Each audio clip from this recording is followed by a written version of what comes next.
آینده را یک سو گذار، هرچند که بیاید هم. از حادثه پیش نگذر.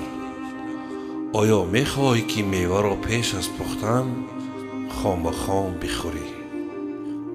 البته تقدیر فردا به جز الله به کسی معلوم نیست و همچنین آرزو کردنی تلخی و شیرینی آن عملی نسیه است. انسانیت چنین است که اکثر وقت به خیال مصیبت فردا خود را غمگین می دارد، اما معلوم نیست که پگاه چی مصیبت و یا چی خوشبختی در پیش است.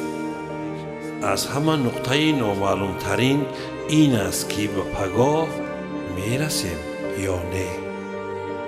فکر و خیال آن که در مساحت دور ما را مصیبت انتظار است خود یک اشتباه بزرگی است. اکثرا ما در غصه فردای نسیه و گرسنگی و تشنگی و یا بی‌پولی آن خود را اندرمان میکنیم. وقتی خیش را ضایع نمودم، از بدی روزی هنوز نآمده بیشتر فکر میکنیم. باید با عقلی بسر اندیشه راند که آیا به چنین روز میرسیم و یا خود گریبان ما را مرگی بی محل میگیرد.